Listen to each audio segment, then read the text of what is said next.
రాదు. ఇవి చిన్న ప్రశ్నలు కాదు, ఇవి చాలా పెద్ద ప్రశ్నలు. మరొక 2 ప్రశ్నలు అడుగుతాను, చెప్పండి. నన్ను చేసుకోవడం వల్ల నా భార్య జీవితం పూర్తిగా నాశనం అయిపోయిందని ఎప్పుడైనా నీ భార్య పట్ల నీకు అనిపించిందా? అలా అనిపిస్తుంది మనకి. ఈవిని చేసుకోవడం వల్లే చెప్పండి నాశనం అయిపోయాం అనిపిస్తుంది. రివర్స్ అడుగుతున్నాను, నన్ను చేసుకోవడం వల్ల నా భార్య జీవితం నాశనం అయిపోయిందని ఎప్పుడన్నా నీకు అనిపించిందా? లేదా నిన్ను చేసుకోవడం వల్ల నా భర్త జీవితం నాశనం అయిపోయిందని ఎప్పుడైనా అనిపించిందా? లేకపోతే రివర్స్ అనిపిస్తుందా? ఇవి పెద్ద ప్రశ్నలే, జీవితానికి అవసరమైన ప్రశ్నలే. వీటన్నిటినీ ఎప్పుడైనా మనం ప్రశ్నించుకున్నప్పుడు ఈ ప్రశ్నలకు సమాధానాలు ఉన్నాయా? ఒకవేళ రాత్రి వేళ ఎప్పుడైనా నీకు జ్ఞాపకం వచ్చినప్పుడు ఆ ప్రశ్నలకు జవాబు చెప్పుకుంటున్నావా? కంగారు పడ్డాను, ఆలస్యమైంది, త్వరగా చేసేసుకున్నాను, ఈ మనిషిని ఎందుకు చేసుకున్నాను, ఏంటి పరిస్థితులని ఎప్పుడన్నా నీకు అనిపించిందా? అనిపిస్తే జాగ్రత్త, నీకోసం ఈరోజు మాట్లాడుతున్నాడు దేవుడు, జాగ్రత్తగా విను. ఒకవేళ అలాంటి ప్రశ్న ఈ రోజుకి నీకు దోబూచులాడితే, అలాంటి ప్రశ్న వెనకాల ఇలాంటివి ఏమన్నా నిన్ను దోబూచులాడి ఈ రోజుకి వెంటాడితే, భర్త విలువ భార్యకి, భార్య విలువ భర్తకి, కుటుంబ విలువ తెలియని పిల్లలు, పిల్లల విలువ తెలియని భార్య భర్తలు, ఇలాంటి కుటుంబాలుగా ఎవరైనా మీరుంటే జాగ్రత్త, ఈరోజు దేవుడు మీతోనే మాట్లాడబోతున్నాడు. ఫ్యామిలీ అనేది ఎంత విలువైనదో, కుటుంబం అనేది ఎంత విలువైనదో, ఆ విలువైన సంగతులు దేవుడు మీతోనే మాట్లాడబోతున్నాడు. కుటుంబ నేపథ్యం అనేది చాలా గొప్పది.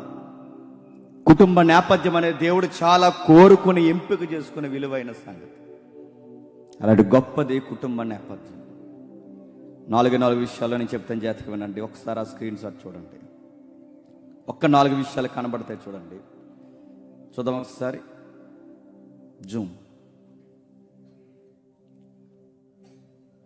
చదవండి.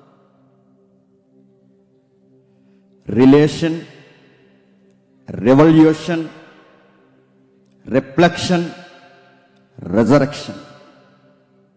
అదే ఫ్యామిలీ అంటే. ఏంటి కుటుంబం అంటే? 4 విషయాలు చెబుతున్నాడు. రిలేషన్, సంబంధము అని అర్థం. రెవల్యూషన్, నీ హై ఓపెనింగ్ అయ్యే విషయాలు మ్యారేజ్లో తెలుస్తాయి. ప్రత్యక్షత, లైఫ్ అంటే ఇదిరా, ఇన్ని రోజులు ఏదో అనుకున్నాను, తిన్నాను, తిరిగాను, నచ్చినట్టు బతికాను, జీవితం అంటే కుటుంబం వచ్చాక అర్థమైందని ఒక ప్రత్యక్షత నీకు వస్తుంది. అదే నీకు కనబడేది రెవల్యూషన్. 3 చెప్తున్నాడు రిఫ్లెక్షన్. నీ నుంచి నీ భార్య నుండి, నీ నుండి నీ భార్యకి, భార్య నుండి నీకు, మీ ఇద్దరు నుండి కుటుంబానికి, కుటుంబం నుండి సమాజానికి మీరు ఒక మెసేజ్, ప్రతిబింబం. మీరు ఒక ఎగ్జాంపుల్, మీరు ఒక ఉదాహరణ, మీరు సమాజానికి ఒక నిలువెత్తు సాక్ష్యంగా, ప్రతిబింబాలుగా ఉండాలి. ఇంకేముంది? రెజరెక్షన్. ఒకరి కొరకు ఒకరు రోజుకు మరణించాలి. నూతనంగా ప్రతిరోజు నీ భార్య కొరకు నువ్వు పుట్టాలి. నూతనంగా నీ భర్త కొరకు నిన్ను నువ్వు మార్చుకొని చస్తూ బతుకుతూ పుట్టాలి. ఈ 4 విషయాలే కుటుంబం అంటే. అర్థమైనట్టే ఉంది, అర్థం అవ్వలేదని నాకు అర్థమైంది. అర్థమయ్యేలాగా బైబిల్లోంచి చూద్దాం. ఒకసారి రండి. ఆదికాండము 1వ అధ్యాయం, త్వరగా ఆదికాండము 1వ అధ్యాయం, చాలా జాగ్రత్తగా వినండి. ఆదికాండము 1వ అధ్యాయం 5వ వచనం చూడండి. ఆదికాండం 1వ అధ్యాయం 5వ వచనం. దేవుడు ఎలుగునకు పగలనియు చీకటికి రాత్రనియు పేర్లు పెట్టెను. అస్తమయం ఉదయం కలగొక దినమాయను. మరియు దేవుడు ఆ జలములను ఈ జలములను వేరుపరచగా, దేవుడు ఆ విశాలము చేసి విశాల క్రింది జలములను ఆ ప్రకారం ఆయను. దేవుడు ఆ విశాలానికి ఆకాశం అని పేరు పెట్టిన. ఇలా చదువుకుంటూ పోతే 6 దినాలు కనబడతాయి మనకి. ఎన్ని? సృష్టి దినాలు 6 దినాలు, 6 దినాల్లో 6 రకాల విషయాలు జరిగాయి. మొదటి విషయంలో ఏం జరుగుతుంది? దేవుడు భూమిని ఆకాశముని ఎలా సృష్టించాడో చెబుతున్నాడు. ఆ చెబుతూ దేవుడు ఏమన్నాడంటే, జలముల పైన ఆత్మ అల్లాడుచుండెను, చీకటి అగాధ జలముల పైన పరిశుద్ధాత్మ అల్లాడుచుండెను. యూనివర్స్ క్రియేషన్ అనేది స్టార్ట్ అయిందట. అలా ఎప్పుడైతే స్టార్ట్ అయిందో దేవుడు అంటాడు, ఫస్ట్ డేలో దేవుడు అన్నాడు తెలుసా, వెరీ గుడ్, మంచిది. నెక్స్ట్ డే వచ్చింది, సముద్రాలు కనబడ్డాయి, విశాలం కనబడింది. దేవుడు దానిని కూర్చి దేవుడు ఏమన్నాడు తెలుసా, మంచిది. మూడో దినం వచ్చింది, గడ్డి, నేల, విత్తనాలు, ఫలభరితమైన వృక్షాలు, అభివృద్ధి బీజాలు, ఇభివృద్ధి బీజాలు అంటే ఈ మన బాటనీలో మాట్లాడుకునేవి. గడ్డి, తమలో విత్తనాలు, బయట వచ్చే విత్తనాలు, చెట్లలో, గడ్లలో ఇలాంటి అభివృద్ధి కార్యక్రమాలు చూసిన తర్వాత దేవుడు అంటాడు మూడో దినాన్ని మంచిది, వెరీ గుడ్. ఫస్ట్ దినం మంచిది అన్నాడు, రెండవ దినాన్ని మంచిది అన్నాడు, మూడవ దినాన్ని మంచిది అన్నాడు, నాలుగో దినాన్ని సూర్య చంద్ర నక్షత్రాలను కలగజేసి కాలములను సమయములను వాటిని నియమిస్తున్నప్పుడు దేవుడు వాటి అంతటినీ చూసి దేవుడు అన్నాడు మంచిది, నచ్చింది యూనివర్స్ అన్నాడు. ఇంకా మాట్లాడాడు, ఇంకేం మాట్లాడుతూ అన్నాడు, నక్షత్ర రాశులు మాట్లాడిన దేవుడు 5వ దినాన్న భూజంతువులను, ఆకాశ పక్షులను అన్నిటినీ పుట్టించిన తర్వాత దేవుడు అన్నాడు మంచిది. 6 దినాలు మంచిది మంచిది మంచిది మంచిది మంచిది. ఆది కాండంలో 6 దినాలు మంచిది మంచిది మంచిది. బట్ ఒకటి మంచిగా లేదది, నరుడు ఒంటరిగా ఉండుట మంచిది. అన్నీ మంచిదన్న దేవుడు సృష్టిలో ఆయనకి మంచిగా కనబడింది ఏంటో తెలుసా, నరుడు ఒంటరిగా ఉండడం మంచిది. రిలేషన్ అనే దానికి దేవుడు పునాది వేస్తున్నాడు చూడండి. సంబంధం అనేది ఎంత గొప్పదో దేవుడు పునాది వేస్తున్నాడు చూడండి. సృష్టిలో బంధం అనేది ఎంత విలువైందో చెబుతున్నాడు చూడండి.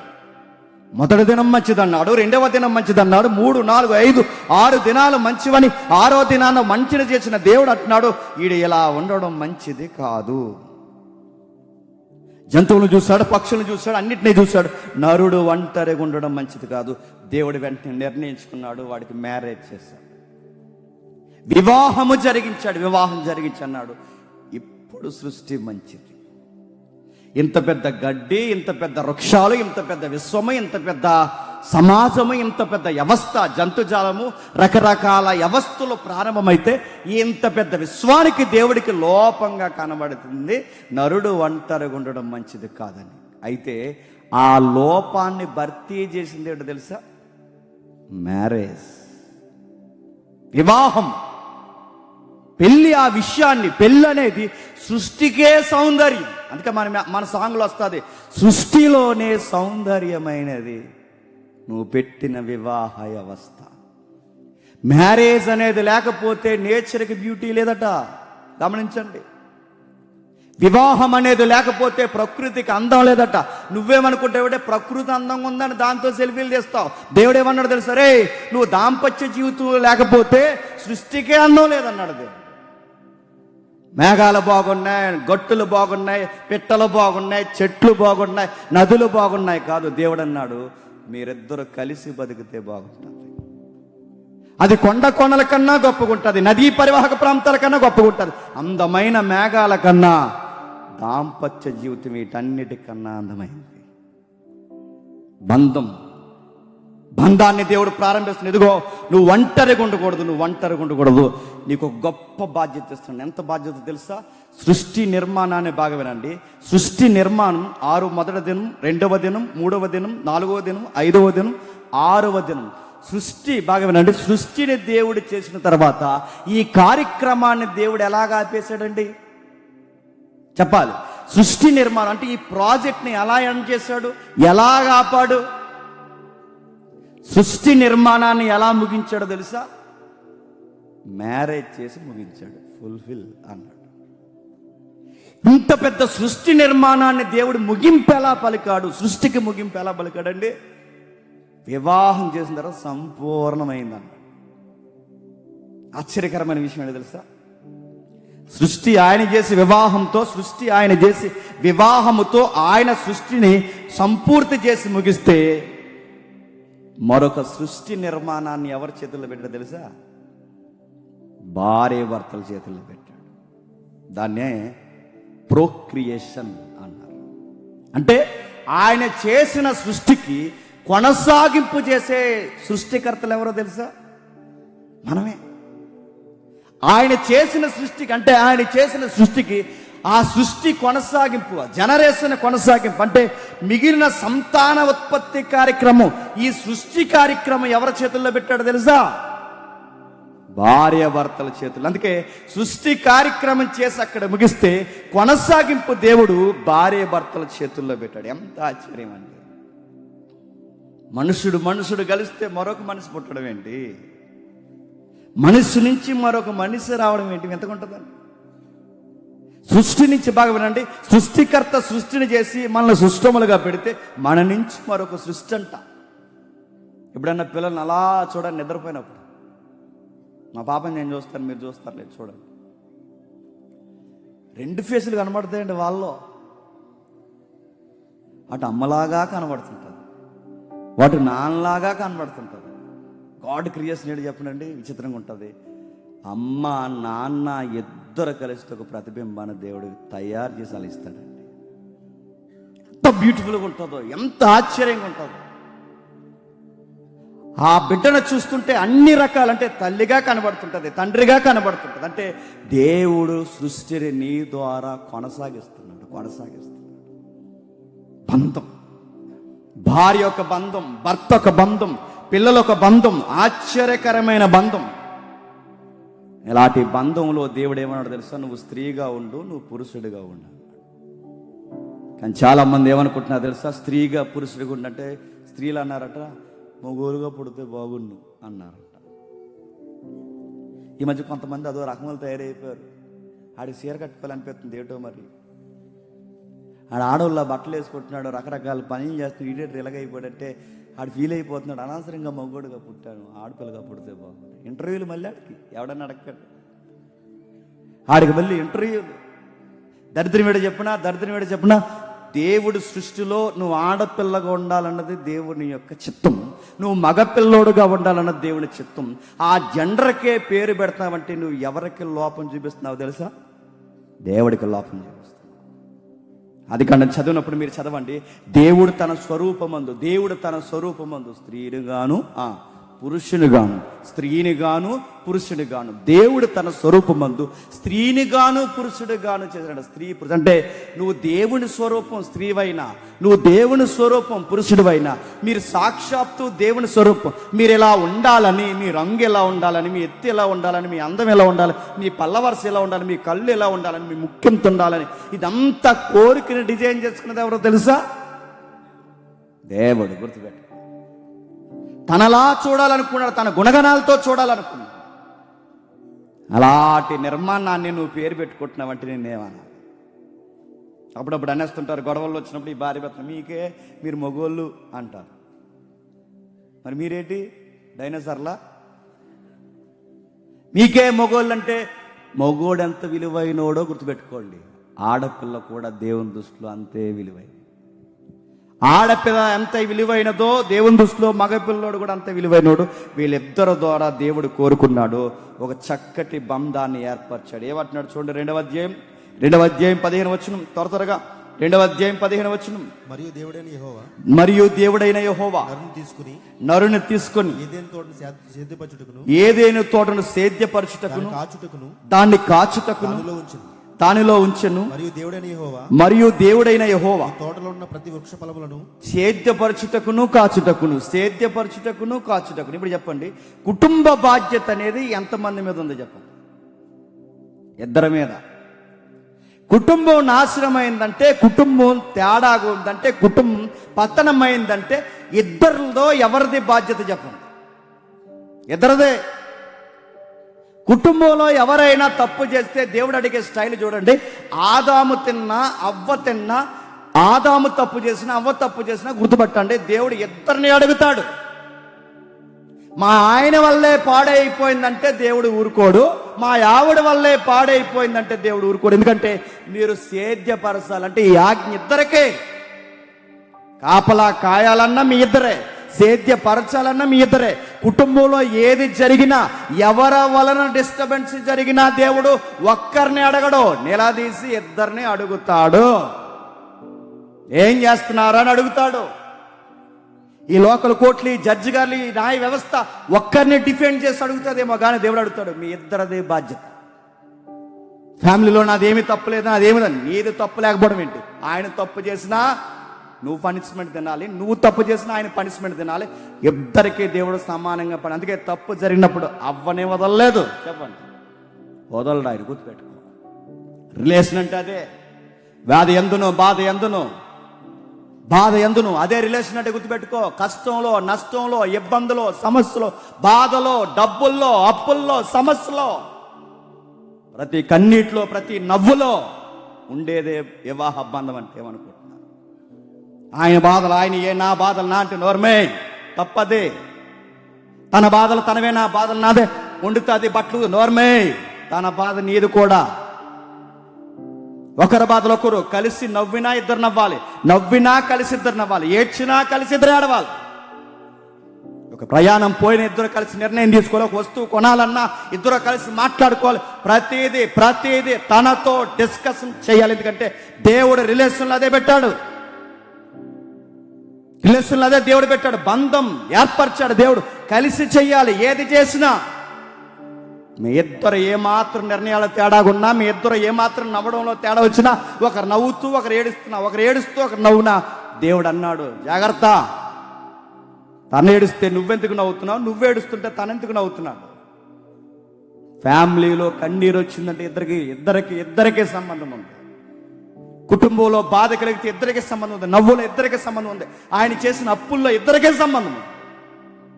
అది ఎలా ఆయన అడగండి అనుకో, బాధ్యత లేడు దానికి. చెప్పు, అప్పు చేసే ముందు చెప్పు, తిప్పలు తెచ్చే ముందు చెప్పు, ఆలోచించి అడగమని చెప్పు. మీ ఇద్దరికి బంధం ఉంది, బాంధవ్యం ఉంది. మీ ఇద్దరు ఏమాత్రం నవ్వులో తేడా వచ్చినా, మీ ఇద్దరు ఏమాత్రం ఏడవల్లో తేడా వచ్చినా, మీ ఇద్దరు ఏమాత్రం హెచ్చుతగ్గులు సమానంగా లేక హెచ్చుతగ్గులు కనబడినా, సమానంగా కనబడకపోతే ఇది ఎవరు అబ్జర్వ్ చేస్తారు చెప్పనా? నీ పిల్లలు చూస్తారు, ఖచ్చితంగా చూస్తారండి పిల్లలు. సీరియస్గా మీ ఇద్దరు మాట్లాడుకోండి, చిన్న హృదయం చెదిరిపోద్ది వాళ్ళది. సీరియస్గా మాట్లాడుకోండి, వాళ్ళు గోడ వైపు తిరిగి ఏడుస్తారు. సీరియస్గా మాట్లాడుకోండి, వాళ్ళు అక్కడి నుంచి వెళ్ళిపోతారు. సీరియస్గా మాట్లాడుకోండి. ఎట్కరం అనుకుంటున్నారు పిల్లల ముందు గొడవ పెట్టుకోవడం అంటే? చాలాసార్లు చాలామందికి ఎద్దుల్లాగా ఎదుగుతారు బుద్ధి జ్ఞానం ఉండదు. వాళ్ళ ముందు గొడవ పెట్టుకుంటారు, వాళ్ళ ముందు అరుచుకుంటారు. నోర్మే బయటకు పో, ఆ బాధలో పోయి కొట్టుకోండి ఇద్దరు. లోపల పో. ఆ పిల్లలు ఎదిగే పిల్లలు ఉన్నారు. మీరు ఎలాగ కొట్టుకుని తట్టుకొని మీరు ఇలాంటి మాటలు మాట్లాడుకుంటే ఏమనుకుంటారు వాళ్ళు? ఒక బ్యాడ్ ఎగ్జాంపుల్ చూపిస్తా. ఒక బ్యాడ్ ఎగ్జాంపుల్ ఏంటి చెప్పిన? మ్యారేజ్ అంటే ఇలాగే ఉంటుందిరా, పెళ్ళి అంటే ఇలాగే ఉంటుందిరా, మాలాడు సావు నువ్వు సావకరాన్ని నీ కొడుకు నేర్పిస్తున్నారా? భార్యగా భర్తగా కలిసి పెళ్ళంటే ఇలాగ ఏడుస్తారా, ఇలాగ కొట్టేస్తాం, అందుకే పెళ్ళిళ్ళు వద్దురా అని చెప్తున్నారా? ఇండైరెక్ట్గా మెసేజ్ ఇస్తున్నారా? ఇలాంటివి నేర్పిస్తాడు. రెడ్ లైట్ ఏరియాలో తిరుగుతాడు. ఏమనుకుంటున్నావు పిల్లం లేకపోతే?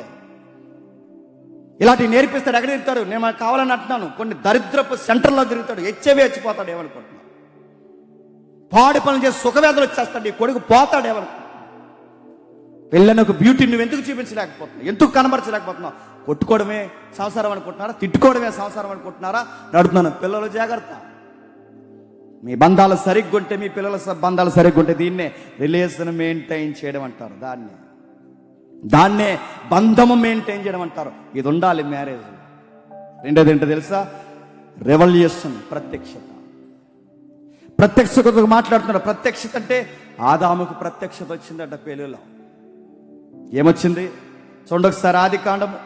ఆదికాండము త్వరగా ఆదికాండం మొదటి అధ్యాయం 18వ వచనం. తెలిసిన వచనాలైనా కావాల్సిన విషయాలు ఉన్నాయి, ఒకసారి చదువుదాం. ఆదికాండం మొదటి అధ్యాయం 18వ వచనం నుండి. భూమి మీద వెలుగిచ్చుటకును క్షమించండి, 2వ అధ్యాయం 18వ వచనం నుండి. మరియు దేవుడైన యెహోవా, నరుడు ఒంటరిగా ఉండుట మంచిది కాదు, సాటి అయిన సహాయమును వాని కొరకు చేయుదును అనుకున్నాను. దేవుడైన యెహోవా ప్రతి భూజంతువును ప్రతి ఆకాశ పక్షిని నేల నుండి నిర్మించి ఆదాము వాటికి ఏ పేరు పెట్టినో చూచుటకు అతని యొద్దకు వాటిని రప్పించెను. వాటిని అతని యొద్దకు రప్పించెను. జీవము గల ప్రతి దానికి ఆదాము ఏ పేరు పెట్టెనో ఆ పేరు దానికి కలిగెను. అప్పుడు ఆదాము సమస్త పశువులకును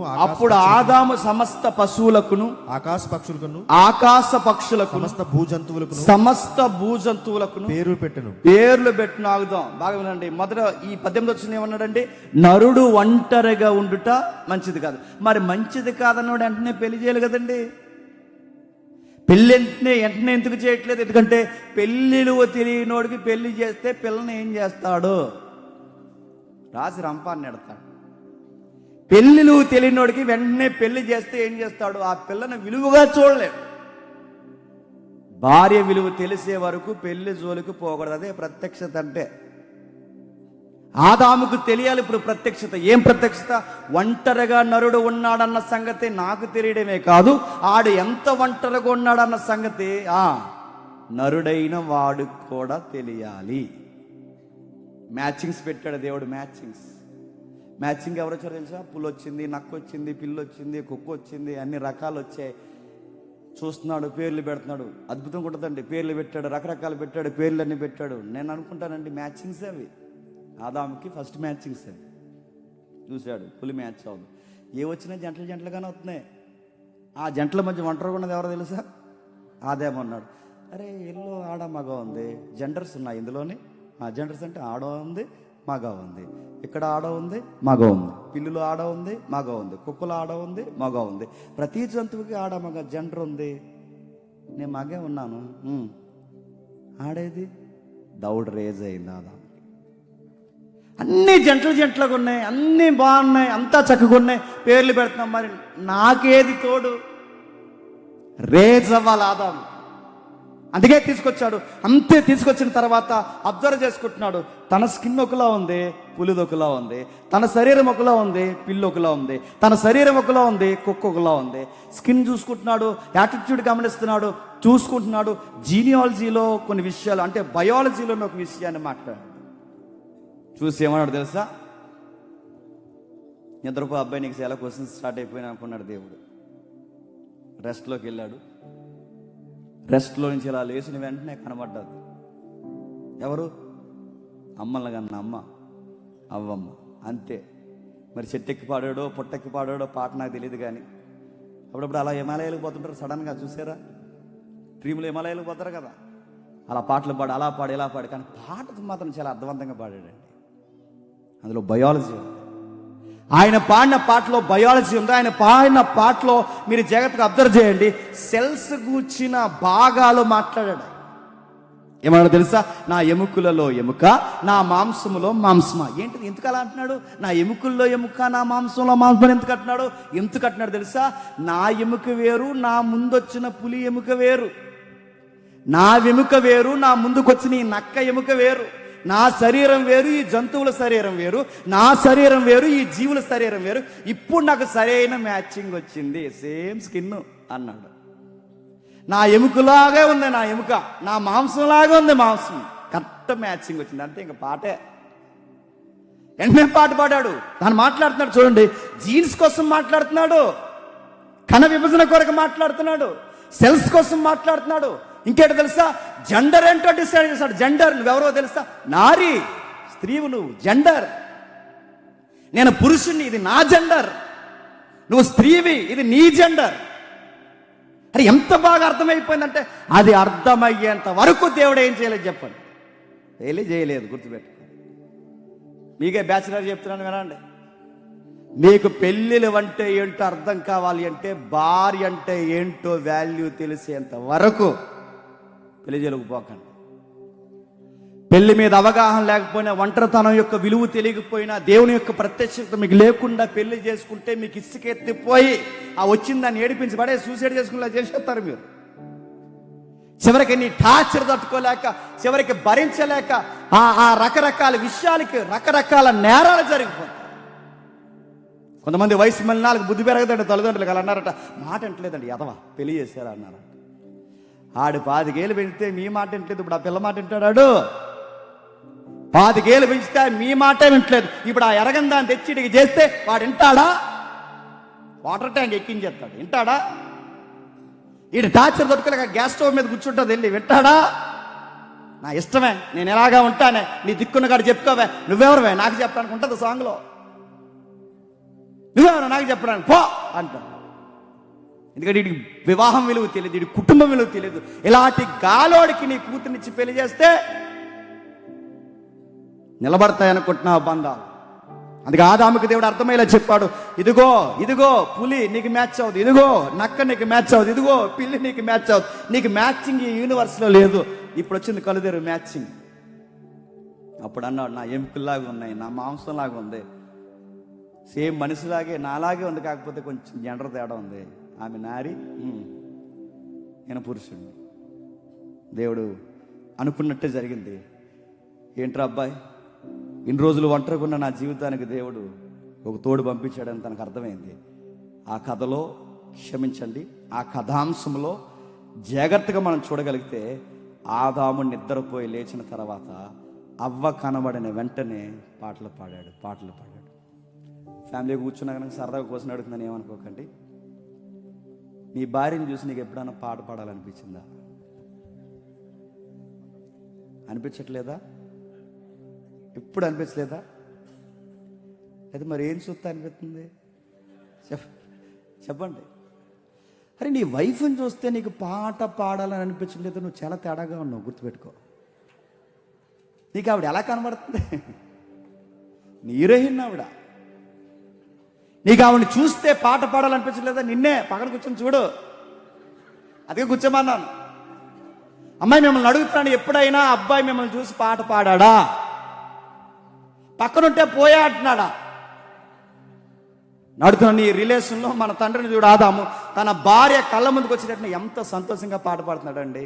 నారివి, నా మాంసానివి, నా ఎముకవి. ప్రభు దీన్ని స్థిరపరచాడు తెలుసా? మీరు ఒక్క శరీరం కాదు, సేమ్ అన్నాడు.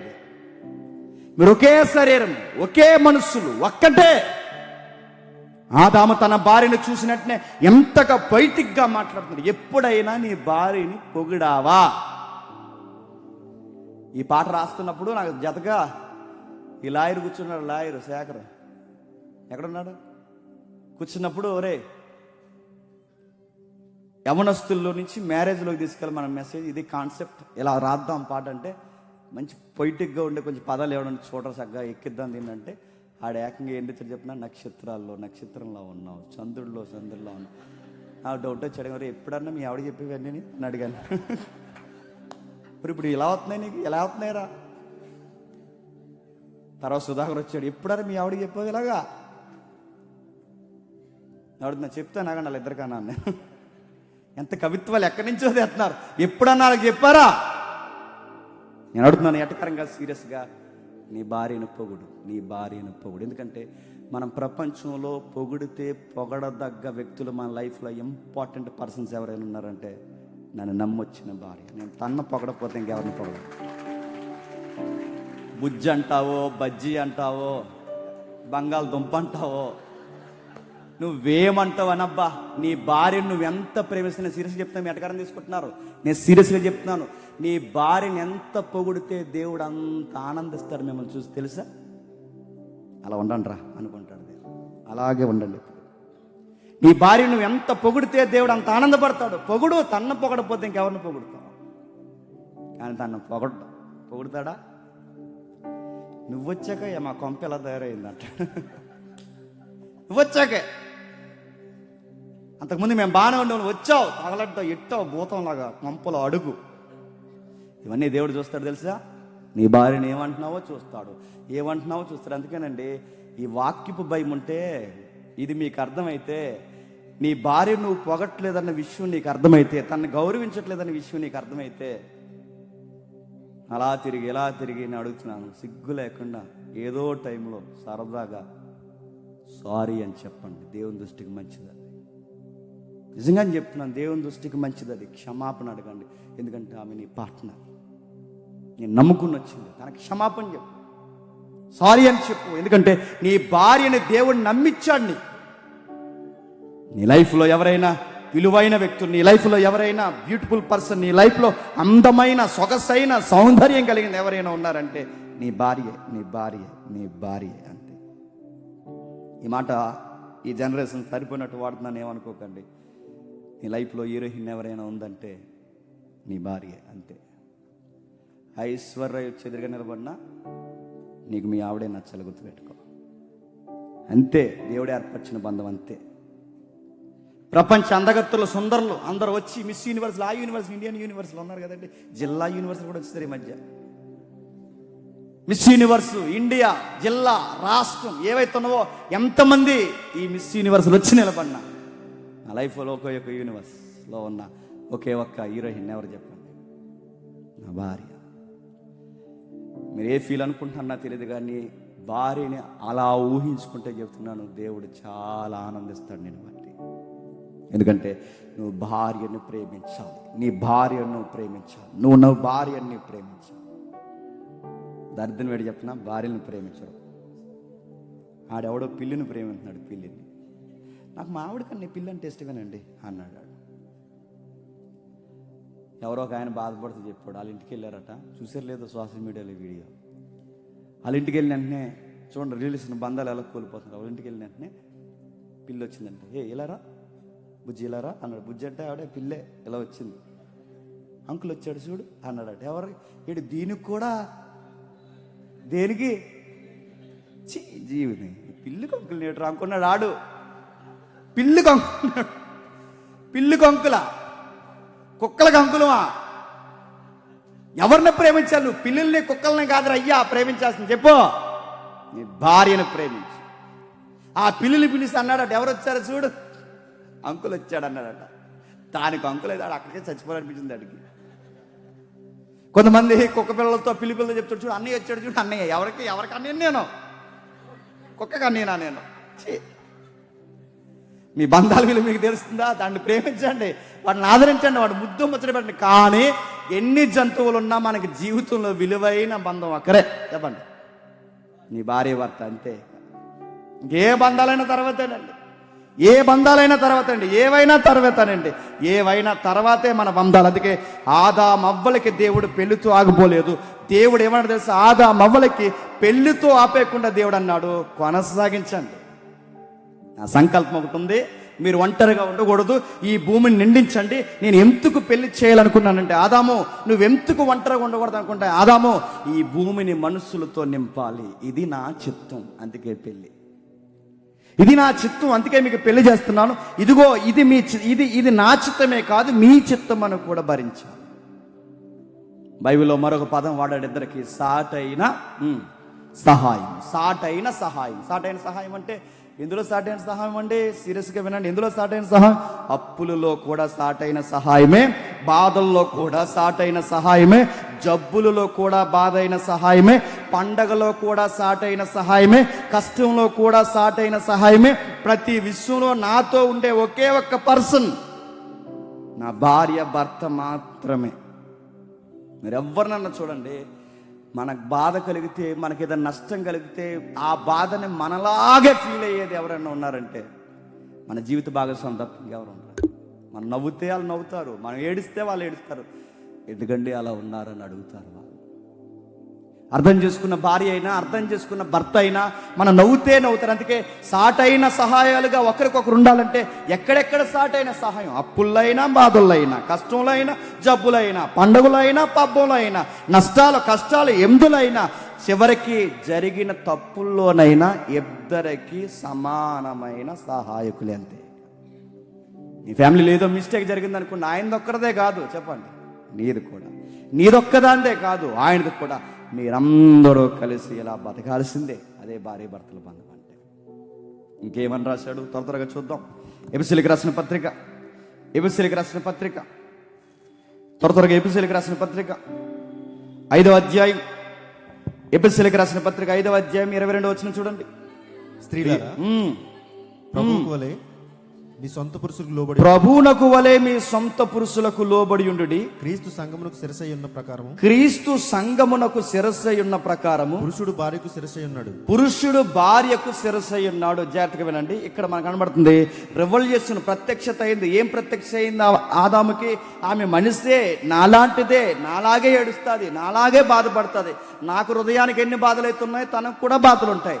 నాకు సంతోషం ఎలా ఉందో తనకు కూడా సంతోషం ఉంటుంది. సేమ్ ఆమె కూడా మనిషే కాదు, జెండర్ డిఫరెన్స్ ఉందంటే దీన్ని అర్థం చేసుకోవడమే ప్రత్యక్షత. ముందుగా నీకే హృదయం ఉంది, నీకే బాధలు ఉన్నాయని కాదు, తనకు కూడా బాధలు ఉంటాయి, తనకు కూడా హృదయం ఉంది, తనకు కూడా ఇష్టాలు ఉంటాయి, తనకు కూడా నవ్వులు ఉంటాయి. తనని అర్థం చేసుకోవడమే ప్రత్యక్షత అంటే. మ్యారేజ్లో ప్రత్యక్షత అంటే తనని అర్థం చేసుకోవాలి. ఎందుకు అలా ఉంటుంది, ఎందుకు అలా మాట్లాడుతుంది, ఇవన్నీ అర్థం చేసుకోవాలి. ఇవన్నీ తెలియట్లేదు. ఈరోజు రకరకాల విషయాల్లో, రకరకాల కోణాల్లో, రకరకాల విషయాల్లో ఒకరినొకరు అపార్థం చేసుకుంటున్నాం. ఇదిగో ఒక జోక్ చూశాను, ఇందాక సత్య గారు పంపించారు నాకు. సరిగ్గా ఎలక్షన్ టైంలో వచ్చింది అనుకుంటాను ఈ జోక్. స్క్రీన్ మీద వేద్దును, కాకపోతే అది చూడడానికి బాగాలేదని నేను వేయట్లేదు. ఎలక్షన్ టైంలో భర్త సీరియస్గా ఆలోచిస్తూ అయ్యోపు తిరిగి పడుకున్నాడు. ఎలాగా ఈవిడ అయ్యోపు తిరిగి పడుకుని ఇలా ఒక లుక్ వేసింది. ఏడు తేడా ఉన్నాడు ఇలా అనుకుని ఒక మాట రాశారు. డౌట్ లేదు, వీడు ఖచ్చితంగా వేరే అమ్మాయితో, లేదా అయ్యపు ఎందుకు తిరుగుతున్నాడు ఈ మధ్య అన్నాను. ఎందుకు ఆడెందుకు అయ్యపు తిరిగాడంటే ఆ పార్టీ వాళ్ళు 3 ఏళ్ళు ఇచ్చారు, వీళ్ళు 4 ఏళ్ళు ఇచ్చారు, ఏంటి సంగతి అని ఆడ ఆలోచిస్తున్నాడు. కానీ ఈవిడేం ఆలోచిస్తుంది, తేడా కొన్నాడు ఈ మధ్య. చూసారు, అర్థం చేసుకోవడం కన్నా చెప్పండి అపార్థం ఎక్కువ. ప్రేమ ఉండొచ్చు, బంధం ఉండొచ్చు. ఇక్కడ ఒక మాట ఉందో చూడండి, నీ సొంత పురుషుడు ఎవరట? నీ భర్త. చెప్పండి, నీ సొంత పురుషుడు, నీ భర్త నీ సొంత పురుషుడు, నీ సొంతం. అంటే ఆవిడ ఎందుకు అలా ఆలోచిస్తుందంటే నీవు ఆమె సొంతం, ఆమె ఆస్తి. నువ్వు ఆమె ఆస్తి కోసం ఆమె ఆలోచించకపోతే ఇంకొక ఆవిడ ఆలోచిస్తే బాగోదు. ఆవిడే ఆలోచించాలి. అందుకే సొంత ఆస్తిగా ఫీల్ అయింది కనుకే టెన్షన్ అవుతుంటుంది. ఏంటి ఇలా ఉంటున్నాడు అనుకుంటుంది, ఆలోచిస్తుంటుంది. ఈ మధ్య నువ్వు తేడాగా ఉన్నావు, ఆలస్యంగా వస్తున్నావు, పట్టించుకోవడం మానేసావు, ప్రేమలో తేడా వచ్చింది, అడుగుతుంటుంది. ఎందుకు? తన ఆస్తి. నువ్వెవరైనా నన్ను అడగడానికి అనకూడదు. బైబిల్ ఏమని రాసింది తెలుసా? నువ్వెవరైనా నన్ను అడగడానికి కాదు, ఆమె అడుగుతుంది. ఎందుకంటే నేను నాకు కాదు సొంతం. చెప్పండి, నేను నా భార్యకి సొంతం. నా భార్య తనకు తాను సొంతం కాదు. చెప్పండి, ఆమె నాకు సొంతం. తన శరీరం మీద తనకు అధికారం లేదు, నా శరీరం మీద నాకు అధికారం లేదు. ఇది ఒకరికి ఒకరు కలిసి ధరించాల్సిన భార్య భర్తల ధర్మం. మ్యారేజ్ అంటే దేవుడు ఏం చెప్తున్నాడు? ఇదిగో ఇన్ని విషయాలు రాస్తున్నాడు, ఇన్ని సంగతులు ముడిపెట్టి రాస్తున్నాడు. మరో విషయం రాస్తున్నాడు చూడండి, మీ పురుషులు మీ సొంతమని, మీ సొత్తని ఆలోచించడని చెప్తున్నాడు. ఒకరికి ఒకరు సొత్తు, ఒకరికి ఒకరు బాధ్యత, ఒకరికొకరు కలిసి బతకాల్సిన జీవితం.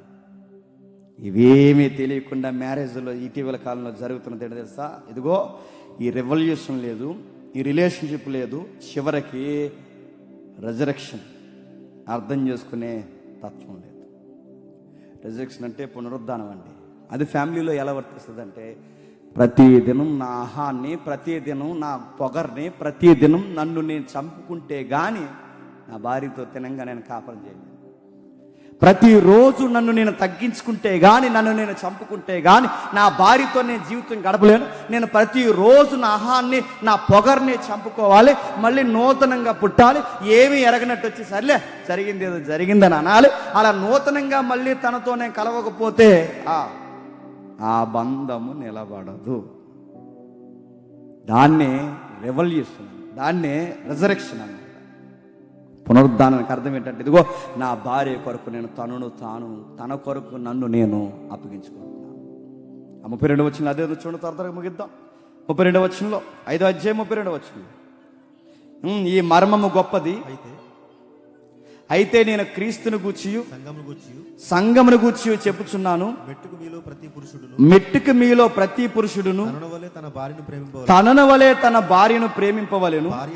భార్య అయితే తన భర్త యందు భయము కలిగి ఉండునట్లు చూసుకొనవలెను. ఏమంటున్నాడు చూడండి, ఈ వచనం కాదు నేను చదువుతున్నాను. 27వ వచనం చూడండి, పురుషులారా మీ భార్యను ప్రేమించుడు అటువలే క్రీస్తు కూడా సంఘమును ప్రేమించేది కలంకమైన ముడతైనట్టు మరి ఏదైనా లేక పరిశుద్ధమైనది గాను నిర్దోషమైనది గాను మహిమ గల సంఘముగా ఆయన తన ఎదురు దాన్ని నిలబెట్టుకుని వాక్యం అనే ఉతక స్నానం చేసి దాన్ని పవిత్రపరిచి పరిశుద్ధపరచుటకే దాని కొరకు తనను తాను అప్పగించుకోండి. నీ భార్యని సంపూర్ణంగా ప్రేమించావని గుర్తేంటయ్యా అని అడిగితే ఆ పురుషుడు అంటున్నాడు, ఆ భర్త అంటున్నాడు, అక్కడ తన కోసం నేను చచ్చిపోతాను సార్ అన్నాడు. నేను అడుగుతున్నాను, భార్య కోసం చచ్చిపోతానన్న పురుషులు ఉన్నారా? చంపేసే పురుషులు ఉన్నారా చెప్పండి. నా చూసాంగా వార్త, భార్య కోసం చనిపోయే పురుషులు లేరు. ఇందాక ఒక వార్త చూశాను, ఆ వార్త చదివితే నాకు విచిత్రంగా అనిపించింది. నీకు పంపించాను కూడా చూడండి. ఆ వార్తలో ఆ ఊర్లోనట తన భార్యని నీళ్లు తోడుకోవడానికి రావద్దన్నారట. కోపం వచ్చింది, చాలా చికాకు పడ్డాడు. తన భార్యను తన ఊర్లో ఎప్పుడైతే నీళ్లు తోడడానికి రావద్దన్నాడో తన భార్య కొరకు సొంతంగా ఒక్కడే బావే తవ్వేశాడు. బాణ కొట్టారు, తవ్వుతారా? మిమ్మల్ని అడుగుతున్నాను, తన భార్య మీద ఉన్న ప్రేమను ఎలా తన భార్యని ఎవరో నీళ్లు తోడడానికి రావద్దన్నారని తన కొరకు ప్రత్యేకంగా ఒక బావే తవ్వ. జీవితంలో మగాళ్ళందరికీ లోకు ఎవరో తెలుసా చెప్పండి? భార్య. ఇక చాలు, ఇక పురుషుల సంగతి చూద్దాం. మీకు కూడా చెప్పాలిగా 4 మాటలు. ఇటీవల కాలంలో ఎక్కువ దరిద్రం పెట్టి చెప్పిన కాపురాలు పాడైపోవడానికి ప్రతి దానికి మీ అమ్మకు ముడిపెట్టడం, ఇది మీరు చేసే తప్పు. అయిపోయింది, కూతురుగా అయ్యింది నీ సాఫ్ట్వేర్, ఇప్పుడు కోడలవి. కూతురుగా యాక్టింగ్ చేయక ఇంకా. ఇప్పుడు నీకు ఉదయాన్నే లేచి ఇప్పుడు కూతురు యాక్టింగ్ లేదు, ఇంకా నువ్వు అయిపోయావు. ఇప్పుడు కోడల ప్రమోషన్లోకి వచ్చావు నువ్వు. రేపు అత్తగారు అవుతావు పిల్లలు పెద్దోళ్ళు అయితే. చీటికి మాటికి ఫోన్ చేసి, అమ్మ ఇలాగన్నాడే, అమ్మ అలాగన్నాడే, ఎవడే అంటే ఇంకెవడు మీ అల్లుడు అలాగన్నాడే ఇలాగన్నాడే, బర్లో పోతున్నానే, ఏంటో ఏమైంది ఎందుకని అడిగితే పొద్దున్న 7 గంటలు లేకపోతున్నాడు. 7 గంటలు లేపకూడదు నిన్ను. అస్తమాల అమ్మ ఏదో ఏమన్నా వండి అంటే వాళ్ళ అమ్మకు పెట్టమంటాడే, అలా అమ్మకొనడానికి వండానంటే నేను ప్రతిదీ అమ్మకు చెప్తాడు, ప్రతిదీ అమ్మతో పెడతాడే. ఇదే నాకు నచ్చట్లేదే, ప్రతిదీ అడుగుతున్నాను. మీ అమ్మను నువ్వు ఎంత ప్రేమిస్తున్నావో తను వాళ్ళ అమ్మను ప్రేమించడం తప్ప మీరే సగం గొడవలు ఎడేస్తున్నారు. నేను అడుగుతున్నాను, నువ్వు మీ అమ్మని ఎంత ఇష్టపడతావు? ఆయనకి వాళ్ళ అమ్మ అంటే ఇష్టం ఉండదా? నీకు నీ బంధువులు అంటే ఇష్టం ఉన్నప్పుడు తనకి తన బంధువులు అంటే ఇష్టం ఉండదా? మాట్లాడితే సీటికి మాటికి ఫోన్ చేసి, ఈ మధ్యకాలంలో దరిద్రం వాట్సాప్లో వీడియో కాల్ ఒకటి వచ్చింది, వీడియో కాల్ చేస్తున్నారు డైరెక్ట్గా. ఇంకా చూడు ఎలాంటి కరేపాకు తెచ్చాడు. పడుతున్నాం, ఏం చేస్తాం? వాడు కరేపాకు ప్రపంచంలో ఎవడని తెస్తాడు? ఎవడు తేడు? మా ఆయనే తెస్తాడు అన్నాడు. గోంగూర దమ్మంటే తోటకూర తెచ్చాడు, చూడు ఇదిగో చూడు అన్నాడు. ఇది కూడా చెప్పేద్దావా? తోటకూర కోసం కూడా చెప్పేద్దాం, కరేపాకు కోసం చెప్పేద్దాం. ఇంకా చూడు కందిపప్పు తెమ్మాను, ఇంకో వేరే పప్పు తెచ్చాడు, చూడు ఈ పప్పుల్లో ఈ పప్పు పుచ్చిపోయింది, మళ్ళీ ఆ పప్పు పుచ్చిపోయిన పప్పు కోసం కూడా చెప్పాడు. నీ కాపురాన్ని ఎవరో పాడు చేసిన అవసరం లేదు, చెప్పండి. నీ కాపురాన్ని నువ్వే పాడు చేసుకుంటావు. నేను అడుగుతున్నాను, నీ భర్తను నువ్వే అర్థం చేసుకోకపోతే నేను అడుగుతున్నాను, వేరొకరు అర్థం చేసుకుంటే అయిపోయింది కాపురం ఇంకంతే. నీ దగ్గర దొరికిన ప్రేమ, నీ దగ్గర దొరికిన మనశ్శాంతి, ఇంటికి వచ్చేసరికి నీ దగ్గర దొరికిన నెమ్మది వేరొక దిక్కున దొరికితే నీ కాపురం ఏమవుద్ది? మంట కలిసిపోద్ది. నువ్వే పాడు చేసుకుంటున్నావు. నీ దగ్గర ఎంతో ప్రేమగా ఉండాలనుకున్నప్పుడు ఎందుకు నస? మాట్లాడితే పుట్టింటి గొడవలు, మాట్లాడితే అత్తింటి గొడవలు, మాట్లాడితే ఇది ఒక నస. చెప్పకు కొన్ని విషయాలు ఆయన వరకు వెళ్ళనివ్వకు. ఇంటికి వచ్చిన వెంటనే పలకరించడమో, ఇంటికి వచ్చిన వెంటనే మాట్లాడడమో, ఇంటికి వచ్చిన వెంటనే చక్కగా ఆప్యాయంగా పలకరించడమో, మీకోసం ఈరోజు ప్రత్యేకంగా ఒక ప్రత్యేకమైన ఐటెం తయారీ, ఏదో ఒక మంచి బ్యూటిఫుల్గా ఏదో ఒక స్టోరీ రెడీగా ఒకటి తయారు చేసుకుని అదేం పెట్టవు. ఇంటికి వచ్చిన వెంటనే మొదలెడతావు. సర్ఫ్ ప్యాకెట్లు అయిపోయింది, టైడ్ కూడా అయిపోయింది అందట. ఆడి సికాకు వచ్చేది ఇంటికి వచ్చిన సర్ఫ్ ప్యాకెట్లు అన్నదంటే, నీ సర్ఫ నీ సౌడు నువ్వు బాగా అంటాడు. శాలరీ పడక నేను ఎడుతాడు, సర్ఫ్ ప్యాకెట్లు అంటావు నువ్వు అంటాడు. సర్ఫలో ముంచేస్తాడు దేవుడు అంటున్నాడు. చూడండి, ఇంకా చూడమ్మా ఎక్కడున్నావో, సర్ఫలో ముంచేస్తా అంటున్నాడు.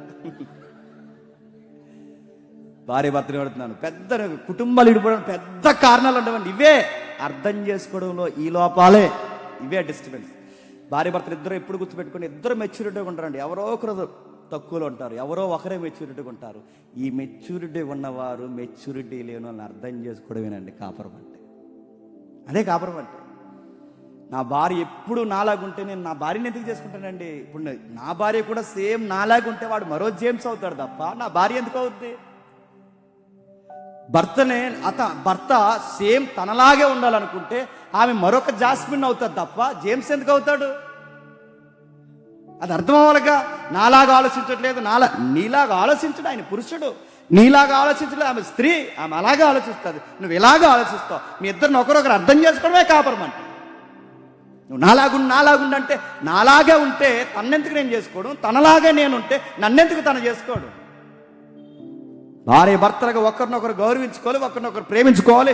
ఇలాంటి విషయాలు ఎప్పుడైతే పునాది వేస్తామో అప్పుడు మన కాపురం విలువ మనకు అర్థం అవుతుంది.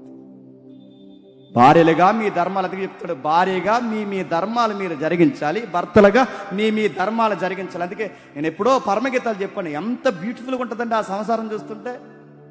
సాంగ్లో పెట్టాను చూద్దరు కానీ వేద్దాం. తన భార్యను పక్కన పెట్టి ఎంత ఆ లవర్సా లేకపోతే కపుల్సా అర్థం అవదు. వాళ్ళ లవర్సా కపుల్స్ అంటే కపుల్స్ అయినా లవర్సా, వాళ్ళ ప్రేమికులా లేకపోతే ప్రేమలో సంసారంలో ఉన్న ప్రేమికులు వాళ్ళు. పొగుడుతుంటుంది సోలమతి. ఏమంటారు తెలుసా? పురుషులలో అతి సుందరుడివి అని తనంటాది. ఈయనేమంటారు తెలుసా? బలురక్షసి చెట్లలో లేడు కళ్ళు దాంటివి. నువ్వు ఎలాంటి తెలుసా? నీ కళ్ళు లేడు కళ్ళు, నీ కళ్ళు ఇదిగో లేడు కళ్ళు దాటి సుందరివి. స్త్రీలలో అతి సుందరవతివైన నీవు. ఎవరిని అంటున్నాడు అనుకుంటున్నారు? పార్కులో కూర్చుని ఎవరిని అంటున్నాడు అనుకుంటున్నావా? తన భార్యనే పొగుడుతున్నాడు, తన్నే పొగుడుతున్నాడు, తన్నే ఆలోచించుకుంటున్నాడు, తనతోనే మాట్లాడుతున్నాడు. ప్రేమలు తగ్గుతాయి, ప్రేమలు పెరుగుతాయి, అలా ఉంటాయి. ఇవన్నిటిని అర్థం చేసుకుంటూ వెళుతూ కాపురాన్ని ఒక చక్కగా నడిపించుకుంటూ పోవాలి. చక్కగా నడిపించుకుంటూ వెళ్ళాలి. నడిపించుకుంటూ వెళ్ళినప్పుడే కాపురం విలువ ఏంటో అర్థమవుద్ది. మళ్ళీ ఈ కాపురాన్ని అర్థం చేసుకుంటూ వెళ్ళినప్పుడే జీవిత పరమార్థం అర్థమవుతుంది. కాకపోతే స్టార్టింగ్లో ఉన్న లవ్ రాను ఉండదండి. పెద్దోళ్ళందరూ జోకులు వేస్తారు కానీ పెళ్లి వేదికల మీద పెద్దోళ్ళందరూ జోకులు వేస్తారు. స్టార్టింగ్లో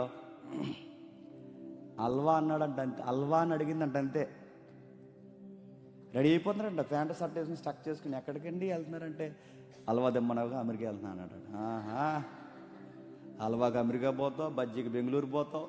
స్టార్టింగ్లో పెళ్ళైన 3 years తర్వాత అలవేటి ఇప్పుడు ఈ టైంలో అడుగుతుంది. ఇప్పుడు అలవా టీ కాఫీలు బజ్జీలు అనుకుంటే చంపేదాన్ని. పొద్దున చూద్దాం పో అంటారు. ఏది ఆ లవ్ ఏది? స్టార్టింగ్లో ఎన్ని పనులున్నా 6:30 కల్లా వాలిపోయేవాడు ఇంటికి. 11:30 అయినా రావు, మా ఆవిడ తిరిగితే కూడా ఇప్పుడు 11:30 అయినా రావు, 3:30 అయినా రావు, ఎంత 4 అయినా రావు. ఎదురు చూసి అడుగుతుంది. మారావు అంట. పనులున్నాయి అంటాను నేను. నాకన్నా ఏం పనులు ఉన్నాయంటే మనం అంటాం అర్థం చేసుకోకుండా, అవును నువ్వు పెద్ద పియ్యమ్మ మరి అంటాం. హెబ్రీయులకు రాసిన పత్రిక, అపోస్తుడైన పౌలు హెబ్రీయులకు రాసిన పత్రిక 13వ అధ్యాయం. అపోస్తుడైన పౌలు హెబ్రీయులకు రాసిన పత్రిక 13వ అధ్యాయం 4వ వచనం నుండి, వివాహము అన్ని విషయంలో ఘనమైనది, పానుపు నిష్కల్మషమైనదిగాను ఉండవలెను. వేశ్యశాంగులకును వ్యభిచారులకును దేవుడు తీర్పు తీర్చెను. ఆగుదాం. భార్య భర్తల జీవితం అనే ఆ యొక్క పోరాటంలో లేదా ఆ నడిచే నడకలో వారి యొక్క అంత సౌందర్యంగా బతకాలి. ఒకవేళ బతకకపోతే దేవుడు అన్నాడు జడ్జిమెంట్ చేస్తాడట, తీర్పు తీర్చాడు. దేవుడు అంటున్నాడు వివాహం అన్ని విషయంలో ఘనమైనది. అన్ని విషయంలో ఘనమైనది అంటే నీ లైఫ్లో ఇంపార్టెంట్ విషయం ఏదన్నా ఉంది అంటే మ్యారేజ్. అలా కాదని యవనస్తులు మీరు బాగా వినండి, అలా కాదని అన్ని విషయంలో ఘనమైనది వివాహము, అన్ని విషయంలో ఘనమైనది, పాన్పు నిష్కల్మషమైనది. ఈ పదం నేను తెగించి అంటున్నాను, ఏమనుకోకండి. నీ సెక్సువల్ లైఫ్ మ్యారిటల్ లైఫ్లో ఉండాలి, గుర్తుపెట్టుకో. పార్కుల్లో జబ్బలు రాసుకుని తిరుగుతాను, ప్రేమ చెత్త శదారం అని నేను తిరుగుతాను, ఎక్కడ పడితే అక్కడ సొంగ కాస్తూ తిరుగుతాను. చంపుతాడు దేవుడు. ఏమనుకుంటున్నావు? నీ శరీరానికి ఒక కోరుకుందని, నీ శరీరానికి ఒక వేడుందని, నీ శరీరానికి ఒక రుచులు ఉన్నాయని, నీ శరీరానికి ఒక జీవితానికి ఇవి కావాల్సిన అవసరాలు ఉన్నాయని శరీరాన్ని ఇచ్చిన వాడికి తెలుసు. ఆ కోరికలు మ్యారేజ్ అనే పట్టికలోనే తీరాలి. మ్యారేజ్ వెలుపుల తీర్చే ప్రయత్నం చేశావో జడ్జిమెంట్ చేస్తా అన్నాడు. ఎవరిని తీర్పులోకి తీసుకొచ్చి కూర్చోబెడతాడట. వేశ్యశాంగులకును వ్యభిచారులకు. వేశ్యశాంగులకు మరొక ఈక్వల్ వర్డ్ ఉంది, జారులకు. జారులు అంటే పెళ్ళి కాకుండా చేసేవాళ్ళు చేసే పనుల్ని జారత్వం అంటారు. పెళ్ళైన వారు భార్య భర్తల ధర్మాన్ని దాటి వేరొకరితో తప్పు చేసేవారిని వ్యభిచారులు అంటారు. రెండు క్లారిటీ తెలియాలి. పెళ్ళి కాకుండా చేస్తే జారత్వం, పెళ్ళై కూడా భయంకరమైన పనులు మీరు చేస్తున్నారంటే అది వ్యభిచారం. నీ భర్త కళ్ళు కప్పినా దేవుడు ఊరుకోడు, నీ భార్య కళ్ళు కప్పినా దేవుడు ఊరుకోడు. నీకు వివాహం అనే ఒక వ్యవస్థ ఉందని అప్పటి వరకు నువ్వు ఆకుండా ఎక్కడెక్కడో నీ తల్లిదండ్రుల కళ్ళు కప్పి, ఆ పిల్ల కప్పి, వీళ్ళు కప్పి, మీరు అందరి కళ్ళు కప్పి మీరు ఒకరికొకరు చీకట్లో తప్పుడు పనులు చేస్తే దేవుడు ఊరుకోడు. గుర్తుపెట్టుకో.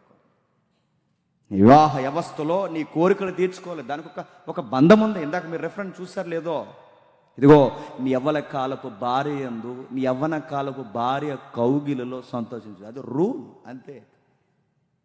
నాకు కోరుకుంది, నాకు ఆశ ఉంది, నా జీవితానికి ఒక శృంగారమనే ఒక అవసరత ఉంది. అది ఎక్కడ తీరాలి, అది ఎక్కడ నేను దాన్ని సౌందర్యంగా మలుచుకోవాలి. నాకు ఒక భార్య ఉండాలి, ఒక భర్త ఉండాలి. భార్య భర్తలు ఇరువురు కలిసి ఒక ధర్మాన్ని నడిగించాలి, అంతేగాని ప్రేమ అని పేరు పెట్టి. మొన్న ఇక్కడ జరిగింది ఏరియాలో, మీరు చూస్తున్నారు లేదో, ఆ కాలేజీ ఈవెంట్లు జరిగితే వాళ్ళ తల్లిదండ్రులు నమ్మి పంపించారు, వాళ్ళ కాలేజీ యూనివర్సిటీలో చదువుకుంటారు. మన సెమినార్ స్టార్ట్ అయింది. ఆ రోజు మన సెమినార్ స్టార్ట్ అయిన తర్వాత సమయంలో వాళ్ళ కార్యక్రమాలు మీరు చూస్తున్నారు లేదు, జంటలుగా తిరుగుతున్నారు చీకట్లో. ఈ ఏరియాలో ఆడపిల్లలు తాగేసి తిరుగుతున్నారు. మన ఒక ఆడపిల్ల గంజాయి తాగేసింది, ఆడపిల్లని ఇద్దరు యువకులు చెయ్యగోడిన పనులు అక్కడ రోడ్డు మీద చేస్తున్నారు.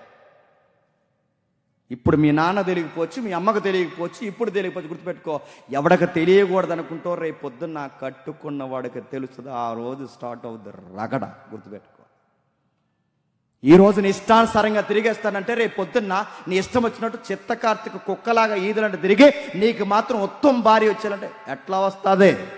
నీకు కుక్కే వస్తుంది. గుర్తుపెట్టుకో, నువ్వు ఎలాంటి వాడు అయితే నీకు అలాంటిది వస్తుంది, నువ్వు ఎలాంటి దానివైతే నువ్వు అలాంటి దాని.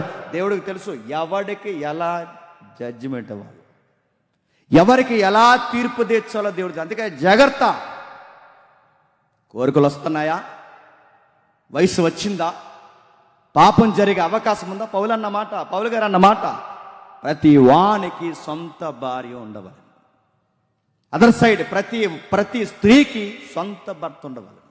మీ ధర్మములు వివాహాన్ని పట్టికలోనే నెరవేరాలి. అది దేవుడే జతపరచాడు. అందుకే ఆ సాంగ్లో మనం చూపిస్తున్నాం చూడండి. ఒక చక్కగా బైబిల్ చదువుకుంటున్న అబ్బాయి, ఒక చక్కగా సండే స్కూల్ చెబుతున్న అమ్మాయి, దేవుళ్ళో ఎదుగుతున్న అమ్మాయి, వీళ్ళిద్దరిని దేవుడు జతపరిచాడు. ఎలా జతపరిచాడు? సండే స్కూల్లో చూసుకోలేదు వీళ్ళిద్దరూ. ఇలాంటి పిచ్చి పని చేయడం మక్కలు ఎరగకూడదని చెప్తున్నాను.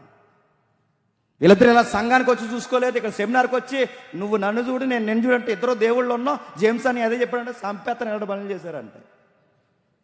అందుకే వేస్తాం అక్కడ ట్యాగ్ వేస్తాం, పెద్ద ట్యాగ్ వేస్తాడు తెలుసా?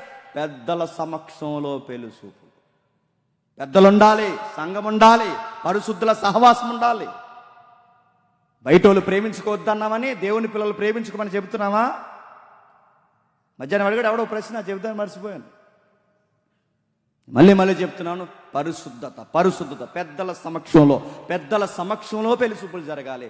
దేవుడు నిర్ణయిస్తాడు. నువ్వు మంచిగా ఉండే అబ్బాయి అయితే, నువ్వు భయభక్తులు కలిగిన అమ్మాయి అయితే, మీ ఇద్దరు దేవుని పట్ల విశ్వాసం కలిగిన వారైతే దేవుడే జతపరుస్తాడు. ఆదాముకి సరి అయిన వీడు జోడు అవ్వైతే, అబ్రహాముకి సరి అయిన వీడు జోడు శారమ్మ అయితే, ఇస్సాకుకి సరిగ్గా రెబక్కమ్మ అయితే, యాకోబు వేరే సెలక్షన్ చేశాడు, తర్వాత ఇచ్చిన జంట వేరొకటైతే, మీరు రకరకాల చూడండి, ఎక్కడ చూడండి దేవుడు మ్యాచింగ్ పెట్టిన ఆ జంట చాలా బాగుంటుంది. మనం తెచ్చుకున్నవే బీబీ షుగర్ వచ్చేద్ది మనకి. ఈ లక్షణాలు చూడ్డు, విశ్వాసం చూడ్డు, ఏమి చూడ్డు. అడిగాడట, 4 ఇస్తారా, 5 ఇస్తారా, 8 లక్షలు ఇస్తారు, మినిమం 3 ఇస్తారా? ఇస్తారు, కంగారు పడకు, తెస్తుంది. బండెక్కి వస్తుంది, బుల్లెట్ ఎక్కి. నేను అడుగుతాను, ఏమీ చూడలేదు. భక్తి ఉందా, విశ్వాసం ఉందా చూడాలి. అందుకే రాస్తున్నాడు చూడండి, వివాహం అన్ని విషయంలో ఘనమైనది, పాన్పు నిష్కల్మషమైనది ఉండవలను. వేశ్య పనులు చేశావో చంపుతాడు, వ్యభిచారపు పనులు చేశావో ఊరుకోడు. మీరువురు జీవమను కృపావరములో ఒకరికి ఒకరు పాలి భాగస్తులు. నీ కోరికొస్తే ఆయన ఉన్నాడు, ఆమె కోరికొస్తే ఆయన ఉన్నాడు, ఈమె కోరికొచ్చినా ఆయన ఉన్నాడు, ఆయన కోరికొచ్చినా ఈముంది. ఒకరికి ఒకరు ధర్మము జరిగించవాలని. మరొక విషయం రాస్తున్నాడు ఇక్కడ, ధనాపేక్ష లేని వారై ఉండుడి, ధనాపేక్ష లేని వారై తృప్తిగా ఉండుడి. ఎందుకు ఈ మాట చెప్పాడు? సడన్గా మ్యారేజ్ కోసం చెప్పి వెంటనే మనీ కోసం ఎందుకు చెప్తున్నాడు? సగం కాపురాలు ఎక్కడ పాడైపోతుందో చెప్పినా మనీ విషయంలోనే పాడైపోతున్నాయి. సగం కాపురాలు మనీ విషయంలోనే పాడైపోతున్నాయి. నేను న్యూస్ చూసాను, తమ్ముడు పంపలేదు. తనకి డబ్బులు అవసరం ఉందని తన భార్యని వ్యభిచారం చేయమన్నాడు మనీ విషయంలో. పాకిస్తాన్లో ఇదిగో మహిళలకు ఉద్యోగం చేయాలని మహిళలకు ఉద్యోగాలు ఇచ్చారట. అనేక మంది మహిళలకు ఉద్యోగాలు ఇస్తే గృహ పరిపాలన జరిగించాల్సిన కొంతమంది బయట ఉద్యోగాలు చేయడానికి వెళ్తే, ఇదిగో పాకిస్తాన్లో జరిగిన న్యూస్ చెప్తున్నాను, గృహ పరిపాలన జరిగించాల్సిన ఈ పిల్లలు బయటికి వెళ్ళి ఉద్యోగాలు చేస్తే, ఉద్యోగాలు చేసి అక్కడితో ఆగిపోలేదు, అక్రమ సంబంధాలు పాకిస్తాన్లో ఎక్కువైపోయాట. దాని వలన విడాకుల రేటు పర్సంటేజ్ పెరిగిపోయిందంట. చూసారా, చాలా మందికి చేసే పొరపాటు ఏంటి చెప్తున్నా, కేవలం సంపాదన పేరుతో భార్య భర్తలు దూరంగా ఉంటారండి. ఎప్పుడో నెలకు ఒకసారి కలుసుకుంటారంట, ఎప్పుడో వారానికి ఒకసారి వస్తారట. ఆ శనివారం వచ్చి బిర్యానీ తినడానికో రెస్టారెంట్కో, ఆదివారం శనివారం మళ్ళీ సోమవారం వెళ్ళిపోతారంట. ఇలా గ్యాప్ ఇచ్చారంటే నేను చెప్తాను, సాతాను కూడా చాలా త్వరగా వస్తారు. కలిసి సంపాదించిన 100 రూపాయలు ఇద్దరు కలిసి సంపాదించండి. ఆవిడ విదేశాల్లో ఉంటుంది, నేను ఇండియాలో ఉంటాను, ఆయన విదేశాల్లో ఉంటారంటే త్వరలోనే పోతారు. మీరు రాసి పెట్టుకోండి. చాలామంది చేసి తప్పేడు చెప్తున్నా, మీ మధ్య గ్యాప్ ఉండకూడదు. మీరు కలిసి సంపాదించిన 100 అయినా కలిసే ఉండాలి. నెలకు 1,00,000 సంపాదించిన ఎవరికి కావాలి 1,00,000? కాపురం కుదురలేనప్పుడు కోట్ల రూపాయలు సంపాదించి 24 అవర్స్ ఉద్యోగాలు చేస్తూ ఓవర్ నైట్ డ్యూటీలు చేస్తూ సంపాదించి భర్త ఒకవైపు కష్టపడుతుంటే, ఆ భర్త లేని సమయాన్ని వేరొకడికి ఇచ్చి కాపురాలు పాడు చేసుకున్న బుద్ధి లేని గాడిదలు లేరు. తన బాగుండాలి, తన పిల్లలు బాగుండాలని తన ఆలోచించి తన కొరకు కూడబడుతుంటే ఇంటికాడుండి కునుకుతూ భయంకరమైన నీచమైన పనులు చేసే స్త్రీలు లేరు. ఎక్కడో కువైట్కి పోయి ఆడదని కూడా చూడకుండా ఎక్కడో కువైట్కి పోయి అక్కడ కష్టపడి తన భర్త బాగుండాలి, తన బిడ్డలు బాగుండాలని ఆమె అక్కడ గొడ్డు సాకరీ చేస్తుంటే, ఈడు ఎక్కడుండి ఈ ఈదుల్లో తిరిగి పనికి మాలినోడు ఇంకొక దాంతో సంబంధం పెట్టుకుంటాడు. ఎందుకు ఇలా జరిగింది? మీరు డబ్బులు తర్వాతన్నా సంపాదించండి, కానీ మీ కాపురాలు పోయిన తర్వాత డబ్బు సంపాదిస్తే ఎవరికి కావాలి? అందుకే ధనాపేక్ష లేని వారై ఉన్న దానితో తృప్తిగా ఉండండి, దూరంగా ఉండకండి. ఏం సంబంధం వచ్చింది నీకంటే, వీడు చెప్పాడట ఎన్ఆర్ఐ సంబంధం వచ్చిందంట. ఆగు, తెలుస్తుంది. ఎన్ఆర్ఐ సంబంధం వచ్చింది, రకరకాల సంబంధం వచ్చింది. ఎవడకు కావాలి ఎన్ఆర్ఐ సంబంధం? 24 అవర్స్ పిల్లతో ఉండేవాడు కావాలి, 24 అవర్స్ భర్త చేయి పట్టుకుని కాపురం చేసే చక్కటి తల్లి కావాలి. ఎవరికి కావాలి? ఫ్లైట్లో ఉద్యోగం చేస్తే ఎవరికి కావాలి? ఉద్యోగస్తురాలు అయితే. కాపురంలో టైం మెయింటైన్ చేయలేని వాళ్ళు ఎందుకు నడుపుతాను? మీకెందుకు పెళ్ళిళ్ళు? మీరు ఎన్ని చేసినా, ఎంత బిజీ ఉన్నా మీకు ఒక సమయం ఉంది, మీకు ఒక గడియ ఉంది, మీకు ఒక బాధ్యత ఉంది. డబ్బులు సగం కాపురాలు ఇందుకే పాడైపోతున్నాయి. నేను ఈ మాట తెగించట్నాను, నా మీద ట్రోల్స్ జరగచ్చు, కానీ తప్పదని నేను అంటున్నాను. ఉద్యోగాల పేరుతో ఉద్యోగాలకు వెళ్ళిన వారే కొలీగ్స్తో అక్రమ సంబంధాలు పెట్టుకున్న కేసులు లేవు. ఎందుకు లేవు చెప్పండి? ఎందుకు లేవు? ఉన్నాయి. ఎవరు అన్నారు ఈ మాట? ఇది పెద్దలు అన్న మాట నేను అంటున్నాను. మగోడు బయటికి వెళ్ళక చెడిపోయాడట. నెక్స్ట్ నన్ను అడగండి. మగోడు బయటికి వెళ్ళి బయటికి వెళ్ళక ఇంట్లో ఉంటే చెడిపోతాడట. జాగ్రత్త. దేవుడు ఎందుకు చెప్తున్నాడు? పెద్దలు ఎందుకు చెప్తున్నారు? అనుభవాలతో చెప్పారు పెద్దలు ఇవన్నీ. దేవుడు భక్తుల అనుభవాల్లోంచి మాటలు రాయించారు. ధనాపేక్ష లేని వారై తృప్తి కలిగి ఉండి. డబ్బు జాగ్రత్త, డబ్బు విషయంలో జాగ్రత్త, పాన్పు విషయంలో జాగ్రత్త. టైం ఇవ్వండి, ఒకరికొకరు టైం ఇవ్వండి. ఎప్పుడో ఉన్నామండి, ఎప్పుడో ఇంకా అలా ఉన్నామండి, ఇప్పుడు లేవండి పెళ్ళైన కొత్తలు అంటే జాగ్రత్త. 60 ఏళ్ళ జీవితం వచ్చిన భార్య భర్తల మధ్య ఆ బంధం అలా ఉండాలి. ఇంకొక వార్త చూశాను, నాకు సత్యాన్ని పంపించాడు. ఇవన్నీ మరి ఎక్కడ సంపాదించాడో ఇందులో ఒక వార్త పంపించాను. 65 సంవత్సరాలు, సుమారు 65 సంవత్సరాలు చెవిటోళ్ళగా యాక్ట్ చేశాడట వాళ్ళ భార్య దగ్గర. 65 సంవత్సరాలు తర్వాత తేలిందట 65 సంవత్సరాల చెవిటోళ్ళలాగా. ఎందుకు అలాగా అయిపోయాడు? ఎలా పోతాడు నస అన్నాడు. ఇలాగే బాగుంది, దీనికి వినమల్లేంటుంటే ఇంకేమంటలేదని ఊరుకున్నాడు. ఇంకంతే 65 సంవత్సరాలు. 65 సంవత్సరాల వయసు ఎత్తేంత వరకు 65 సంవత్సరాల వయసు ఎత్తేంత వరకు, మరి 40 సంవత్సరాలు ఉందో 30 సంవత్సరాలు ఉందో అలా కాపురం, 40 సంవత్సరాలు చేస్తారు 50 సంవత్సరాలు కాపురం తెలియదు, కానీ 65 సంవత్సరాల వయసుతో చెవిటోళ్ళలాగే ఉన్నాడట. నేను అడుగుతున్నాను, నీ భర్త నీతో ఉండాలనుకోవట్లేదంటే నువ్వే పాడు చేసుకుంటావు. నీ భార్య నీతో టైం గడపలేకపోతుందంటే నీ డబ్బు, నీ సంపద నువ్వే పాడు చేసుకుంటావు. భార్య భర్తలు ఒకరికొకరు టైం ఇచ్చుకోవాలండి. నేను ముగిస్తున్నాను. ఎప్పుడో నేను మినిస్ట్రీకి వచ్చిన కొత్తలో చెప్పాను ఈ మెసేజ్లు. భార్యకి టైం ఏం లేదనుకోండి, భర్తకు టైం ఏం లేదనుకోండి, ఆ టైం బట్టికెళ్ళి వేరొకరికి ఇస్తారు, గుర్తుపెట్టుకోండి. ఇస్తే ఏమవుతావు? నీతో టైం గడపాలనుకుంటారు, నీతో కలిసి ఐస్ క్రీమ్ తినాలనుకుంటారు, నీతో కలిసి సరదాగా బయటకు వెళ్ళాలనుకుంటారు, నీతో కలిసి 4 ముచ్చట్లు పెట్టాలి, నీతో సరదాగా నవ్వుతూ ఉండాలనుకుంటారు, వండిన కూర కలిసి తినాలనుకుంటారు. ఈ టైం నువ్వు ఏది ఇవ్వకపోతే ఆ టైం బట్టుకెళ్ళి టీవీకైనా ఇస్తారు, ఆ టైం బట్టుకెళ్ళి పక్కింటి వాళ్ళకైనా ఇస్తారు, ఆ టైం బట్టుకెళ్ళి ఇవ్వకూడని వ్యక్తులకి ఇచ్చారో అయిపోయింది కాపురం. అంతే.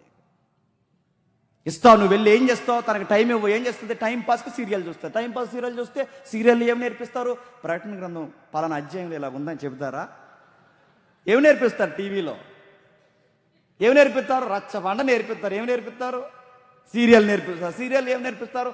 అత్తకి ఎలా కౌంటర్ వేయాలి, భర్తకి ఎలా నైస్గా అబద్ధాలు చెప్పాలి, ఎలాగ విలన్లా యాక్ట్ చేయాలి, అది నేర్పిస్తారు టీవీల్లో. అవన్నీ నేర్చుకుంటుంది నీ భార్య. పక్కటికి వెళ్ళి కూర్చుంటే ఆ పక్కింట్లో వచ్చి కుదిరైన మాటలు మాట్లాడతారు. ఆ ఇదిలో అలాగంట, ఈ ఇదిలో ఎలాగంట, వీళ్ళ ఇంట్లో ఎలాగంట, ఈ చెత్త అంతా చెప్తారు. మనం అలా ఉంటే లూజ్ అయిపోతాం, మనం ఆడుకు ఉండకూడదు, మనం కంట్రోల్లో ఉండాలి, మనం అడగాలి, నిలదీయాలి అనగాని ఇప్పుడు పెద్ద విప్లవకారుల ధైర్యపది ఇంటికి వచ్చేసరికి నువ్వే ఇచ్చావు టైం. తనకి ఇవ్వాల్సిన టైం నువ్వు ఇవ్వకపోతే టీవీకి ఇస్తారు, తనకి ఇవ్వాల్సిన టైం ఇవ్వకపోతే బయట వాళ్ళకి ఇస్తారు, తనకి ఇవ్వాల్సిన టైం ఇవ్వకపోతే కొంతమంది బుద్ధి లేని వాళ్ళు ఉంటారు. ఆ బుద్ధి లేని లేడు తెలుసా? వేరొక పురుషుడితో టైం పాస్ చేస్తారు. నేను మళ్ళీ చెప్తున్నాను, జాగ్రత్త. ఆడు తమ్ముడా, చెత్త, చెదారమా, ఎవడైనా మళ్ళీ చెప్తాను, ఇంటికి రావడానికి వీల్లేదు. జాగ్రత్త. నీ టైం నీదే, నీ సమయం నీదే. ఎవడో గొట్టంగాడు వస్తున్నాడు, చంపేస్తాడు, చెప్తాను, దేవుడు చంపుతాడు. మీ ధర్మాలు కేటాయించండి, మీ ధర్మాలు పాటించండి, మీ విలువలు కేటాయించండి అంతే. మీ శ్వాస ఎదుటోళ్ళకు కూడా తగలడానికి వీల్లేదు, వాళ్ళ శ్వాస నీకు కూడా తగలడానికి వీల్లేదు. మీ ఒకరి శ్వాస ఒకరికి మాత్రమే అంకుతం. మీ శరీరం మీద ఆయనకి హక్కు ఉంది, ఆమె శరీరం మీద ఈయనకి హక్కు ఉంది, ఈయన శరీరం మీద ఆమెకు హక్కు ఉంది. ఆ హక్కులను భగ్నం చేస్తే చట్ట ప్రకారమే కాదు నేరం, చెప్పండి, దైవికమైన చట్ట ప్రకారం కూడా నేరం.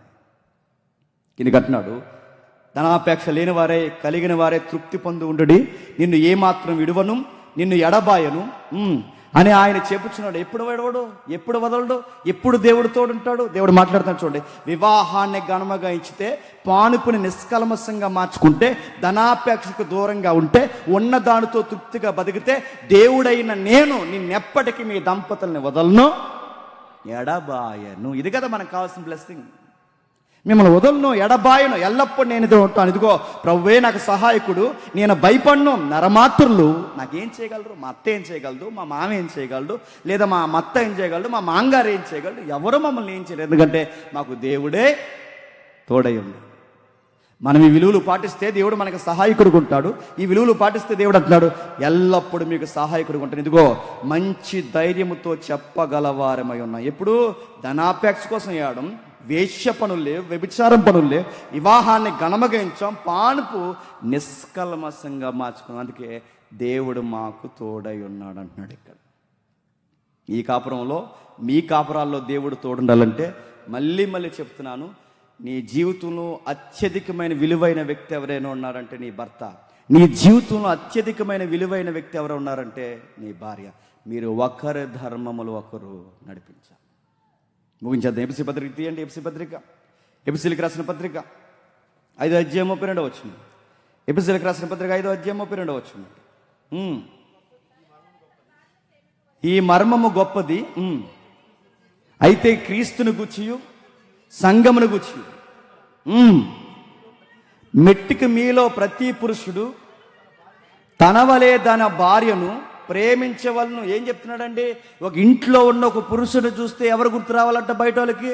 క్రీస్తు. ఒక సంసారం చేస్తున్న ఒక క్రైస్తవ స్త్రీని చూస్తే ఎవరు గుర్తు రావాలంట బయట వాళ్ళకి?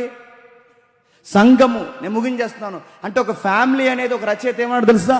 ఒక ఫ్యామిలీ అనేది ఆ ఫ్యామిలీ అనేది ఒక చిన్న సైజు చర్చ్ అది. అంటే ఒక ఫ్యామిలీ అనేది ఒక మినీ చర్చ్, అంటే ఒక చిన్నపాటి సంఘం ఫ్యామిలీ అంటే.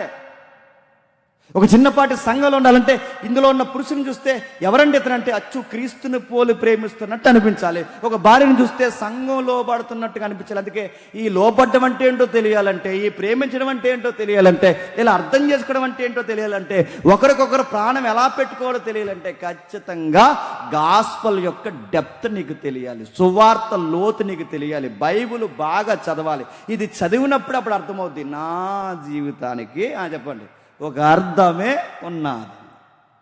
నా జీవితానికి ఒక అర్థం ఉండడమే కాదు, ఒక పైన ఆయనకు ఒక చిత్తం ఉంది. అప్పుడు నా జీవితానికి ఒక పరమార్థం ఉందని ఈ బైబిల్ చదివితేనే అర్థమవుద్ది. పెళ్లి చేసింది ఆయనే, నిర్ణయించింది ఆయనే, పిల్లల్ని ఇచ్చింది ఆయనే, నా కాపురాన్ని కాపాడుతున్నది ఆయనే, నా మధ్య అరమరికలుంటే నన్ను ఎల్లప్పుడూ చూసేది ఆయనే. ఎప్పుడైతే ఆయన వైపుకి నేను చూస్తానో ఎల్లప్పుడూ దేవుడు నాకు తోడై ఉంటాడు. ఒక పురుషుని చూస్తే క్రీస్తుని కనబరిచేలా ఉండాలి, ఒక స్త్రీని చూస్తే సంఘమును కనబరిచేలా ఉండాలి. క్రైస్తవ కాపురాలు ఎలానే ఉండాలి. బయట వాళ్ళు ఎలా ఉంటారో నాకు తెలియదు కానండి, ఇక్కడికి వచ్చిన క్రైస్తవ కుటుంబాలైన మీ అందరికీ నేను చెప్తున్నాను, మనం ఇలాగే ఉండాలి. మిమ్మల్ని ఎందుకు నేను దగ్గర కూర్చోమని తెలుసా? ఈ భావం మీకు అర్థమైతే, ఈ ప్రేయర్లో ఈ భావం మీకు అర్థమైతే, ఈ ప్రార్థనలో మీరు ఒకరొచ్చి ఒకరు పెట్టుకుని, ఎప్పటివరకు మీరు ఎవరైనా ఒకరినొకరు బాధ పెట్టుకుని ఉంటే ఆ దేవుని ఎదుట క్షమాపణ చెప్పి, దేవా మా మధ్య సఖ్యత కలగజేవయ్యా, ఒకరినొకరు ప్రేమించుకునే ఆ తొలినాళ్ళ దినాల ఆ ప్రేమను మాకు ఇవ్వయ్యా, మా పిల్లలకి మాకు ఈ బాధ్యత నేర్పించాయి, ఈ డబ్బు కాదయ్యా, ఈ సంపాదన కాదయ్యా, మా హృదయాల్లో పంచుకునే ప్రేమను మాకు ఇవ్వయ్యని ఒకరికొకరు మీ పిల్లల్లో మీరు చేయబెట్టుకుని ప్రార్థనలో పాల్గొనండి.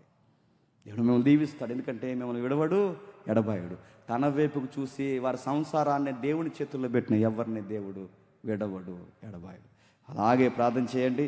నేను చెప్పిన మాటలు మీరు జ్ఞాపకం చేసుకుంటూ మీ దాంపత్య జీవితంలో అరమరకులు ఉంటే దేవుడిని క్షమాపణ అడగండి. దేవా నువ్వు ఇచ్చిన బహుమానాన్ని నేను నెగ్లెక్ట్ చేస్తున్నాను, దేవా నువ్వు ఇచ్చిన భర్తను నేను లోకు గట్టాను, దేవా నువ్వు ఇచ్చిన పిల్లల్ని నేను సరిగ్గా చూడలేకపోతున్నాయి కనిపిస్తే దేవుని ఎదుట ఒప్పుకోండి.